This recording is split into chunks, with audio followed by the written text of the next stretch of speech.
What's going on, YouTube? It's your boy ATruckerNamedJay. Checking in. Still haven't decided if I'm gonna change my name yet, but for right now, it's still a ATruckerNamedJay, so it is what it is. Um, so, I've kind of addressed this some in other videos, but I'm gonna just go ahead and get right to the meat and potatoes of this specific topic, which is going to be, will I ever drive a truck again? Um, as of right now, I'm gonna be honest with you, man. It's kind of hard to to tell, because technically, um, I could be in a truck right now if I wanted to. Me leaving my last job, I did that under my own power. When I stole the truck, let everybody tell it, whatever. And being in a hospital, I went in the hospital under my own power, you know what I'm saying? And I got admitted and all that. So none of this, um as far as DOT requirements or whatever, what could keep me from driving a truck. Because like I said in another video, or I think it was a live feed, I can't remember specifically. The DOT the DOT physical is not something to you should be using to judge your health by. DOT, despite what they may try to um, broadcast or promote, they really don't care about the individual health of truck drivers. They just got certain regulations that they got to put out there to please certain parties so that everybody gets a pot, of the money, what I mean, pushing certain health things and blah blah blah, because it's a ton of unhealthy truck drivers that are still passing DOT physicals. You know what I'm saying? So it's never, to me, it's never been about them actually caring about health wise, like the whole push for e-logs, and it's always money, man. At the end of the day, and in this country anyway, it's this capitalism ass country. But anyways, so as far as DOT requirements, if I had to go take a DOT physical, in another week or 2 or 3 weeks or whatever, there is no doubt in my mind that I could pass, because I've been up to date with my CPAP. I have my blood pressure medication, so to control my blood pressure the unnatural way, even though I'm trying to transition to controlling it the natural way. But you know, I could easily get in the truck if I wanted to, and still have opportunities out there that I could go and do.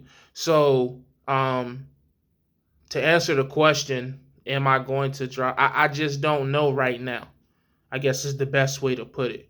Um, if things go according to plan, then I may be able to put myself in situations, multiple situations where I can kind of work from home. I don't want to go into detail just because I've learned my lesson about speaking on situations before they actual um, I don't even know the word articulate. No, before they appear, I guess you will. You know what I'm saying? Just counting my eggs before they hatch.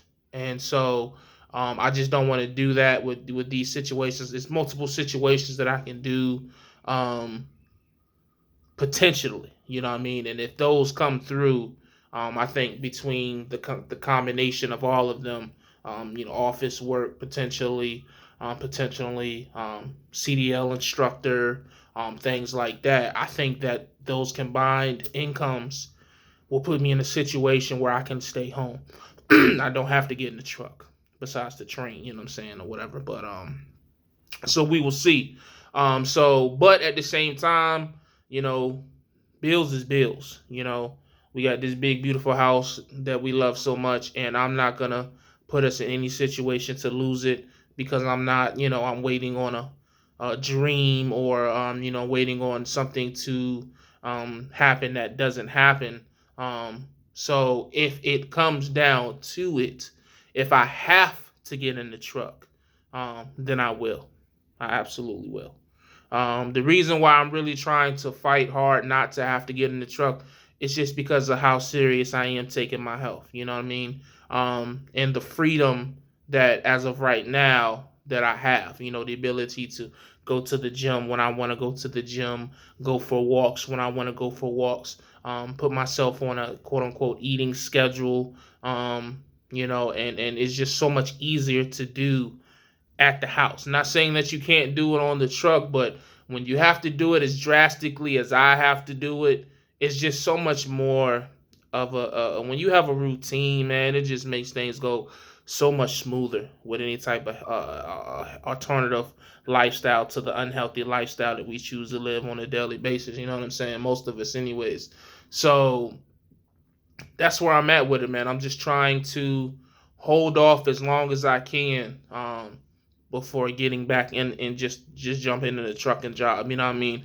If it comes to me having to get a trucking job, I'm definitely not going back OTR. I can tell you right now, as long as I am unhealthy, out of shape, and at higher risk for health complications, I will not be an OTR driver. Sorry, just not gonna do it. No disrespect to OTR drivers, but I just, at this point, health is more important than money to me. Period. That's just what the conversation comes down to.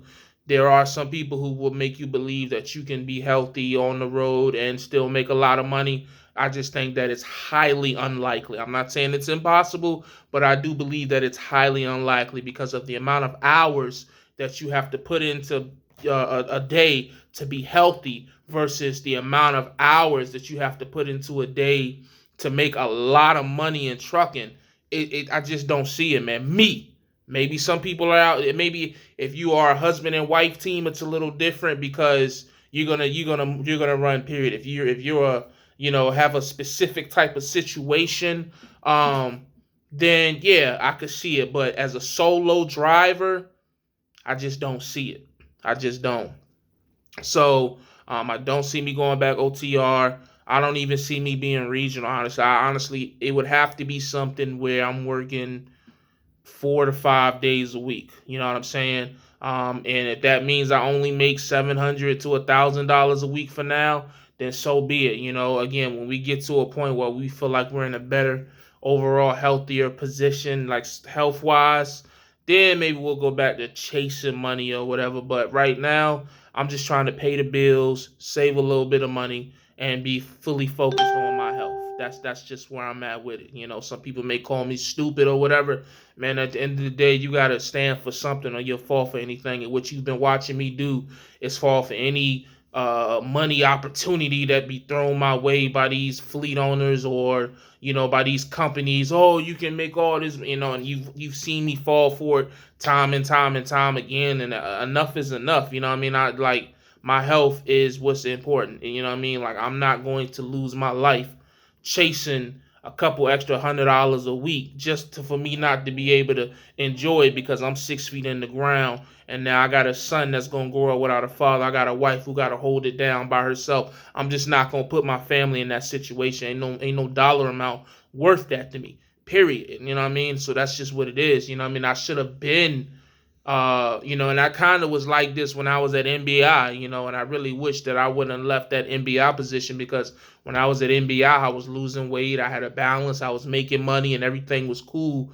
But things happen the way that they do sometimes, so that we can, be put in a position to be better than what we would have been if we would have stayed on that original path. And that's just the way I'm looking at my life right now. I feel like everything that has happened for a reason to bring me to right to this point for whatever reason it is, and we just gonna take it one day at a time, one step at a time. Ain't no sense in I'll let the trolls and the haters and the naysayers remind me of all my faults and my because that's what they there for. You dig what I'm saying? I don't got time to be woe is me and all that shit, man. They can do that. You know what I mean? So that's what, like I said, that's what we got with it, man. I'm really hoping and praying that I can make it work between multiple situations where I can kind of work from home and stay home and have a more open schedule versus being confined to a truck and having a schedule to stick by. But we'll see. You know what I'm saying? Because either way, whatever we got to do, we going to make it happen. But this health is just going to be number one. It's going to be the priority. You know what I mean? So if that mean that, we got to leave some money on the table just so we can go get off work on the weekends or get off work earlier to go, and walk and work out and stuff like that, that's what we just going to do. It ain't always about money, man. All this money and materialistic shit that people have, man, that shit ain't going nowhere. It's not. The big houses, ain't going no. The bigger houses ain't going nowhere. The fancier cars ain't going nowhere. The Jordans ain't going nowhere. The vacations ain't going nowhere. All these things that we strive to make money to be able to do ain't going nowhere. I promise. I promise. You know what I mean? So that's just what I've convinced myself of, and then that's where I'm at. My wife supports me. She know what it is. She wants me around. And she actually likes this version of me better because I am more conscious about my health versus just chasing money. I'm saying that she didn't like me having money, but again, me laying in the hospital and her sitting there and having to sit there and watch me, and there's nothing that she could do. She know what it is, man. My son, it's all about that longevity, man. And the longevity is, I'd rather live until I'm 70 and 80 and live an average life than have this extraordinary money driven life, but I die in my 40s. That's just where that's at the end of the day, time is the only true currency in this world. I don't care what you say. You know what I'm saying? And it may be like one of those quotes that's like, oh, whatever, but it is the truth. And I learned that, man. I was closer to death than life 2 weeks ago. So I can't take that for granted. So I gotta move accordingly. Period. You know what I mean? So just pray that these situations come through for me, that I can stay home and have a more open schedule. If not, just hope that I can find a job that I can still have a good balance of everything, which is damn near impossible in trucking, because most of these local jobs want you to work all these 80 hours, 70 hours of overtime. And I really don't want to do that shit because I'm just not looking to make the most money out, but we'll see what happens, man. So that answers the question for those who are asking, will I ever drive a truck again? As of right now, I don't know. I'm hoping not to, but prepared to do so if it is required. So that's the best way I can answer that question. Besides that, man, we just continue to focus on his health. We're thinking about transitioning the channel into more, 80 to 90% weight loss channel versus trucking, because it really ain't too much more for I could talk about in trucking. I really haven't found a lot of success in trucking, man. So maybe trucking is just supposed to be a tool to help me do something else. You know what I mean? I was ready to make my trucking my end all be all, and maybe that's just not my purpose on this planet. I've had multiple people tell me I got, callings on my life and different purposes and shit like that. And maybe that's the case. Maybe trucking is just something just to take care of the family, but it's something else that I'm supposed to be doing. So I'm just going, at this point, just kind of just day by day. Stop trying to figure everything out always, and you know what I mean. Just have everything calculated and driving myself crazy. I'm just going, as long as the family good, my health good, we just gonna just take it as it comes. You know what I'm saying? Pause. But as always, you know what it is, man. Stay safe, stay positive, stay productive. God Family Trucking, and remember, take care of your health. Your health will take care of you, man. I'm gone.